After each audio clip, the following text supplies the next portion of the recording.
আসসালামু আলাইকুম, কেমন আছেন সবাই? আশা করছি আল্লাহর রহমতে খুবই ভালো আছেন।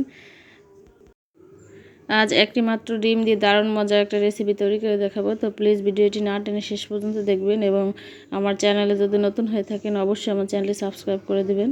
তো দেখুন, আমি একটা মিক্সিং বলে একটা ডিম নিয়ে নিলাম এবং ডিম থেকে কুসুমটা আলাদা করে নেব। দেখুন, এভাবে আমি হাত দিয়ে আলাদা করে নিলাম। দেখুন, ডিমের সাদা অংশটা আলাদা করে নিয়েছি এবং এখানে আমি 1 টেবিল চামচ চিনি অ্যাড করে দিলাম। দিয়ে ভালোভাবে নেড়ে চেড়ে নেব।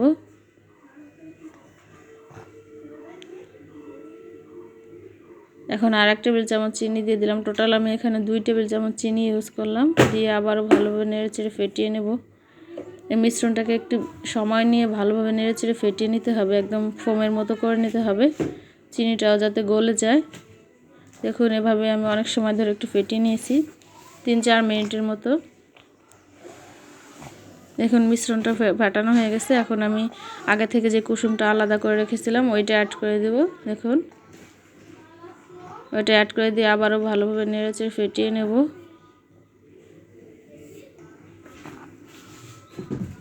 এখন আমি এর মধ্যে দেবো রান্নার তেল। এটা দিয়ে দিলাম 1 টেবিল চামচ।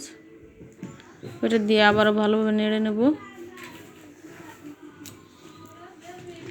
এখন ছাঁকনি বসিয়ে দিলাম এবং এখানে অ্যাড করে দিলাম 1/3 কাপের মতো ময়দা।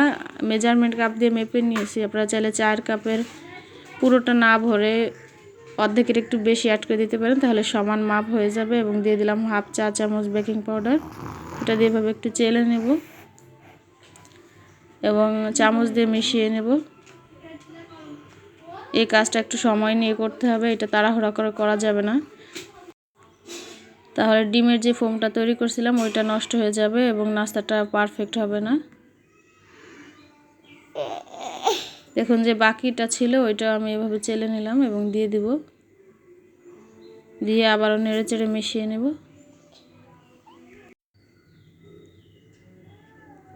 দেখুন, হয়ে গেছে আমার নেড়ে চেড়ে নেওয়া এভাবে। এখন আমি এর মধ্যে অ্যাড করে দেব অল্প একটু ভ্যানিলা এসেন্স। এটা না দিলে না দিবেন। ভ্যানিলা এসেন্স দিয়ে দিলাম।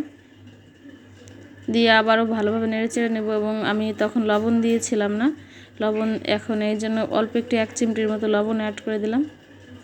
দিয়ে আবারও ভালোভাবে নেড়ে নেব।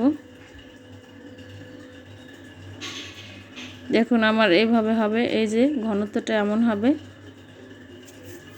এবং এই ধরনের স্টিলের বাটি, এটা তো সবার ঘরেই থাকে।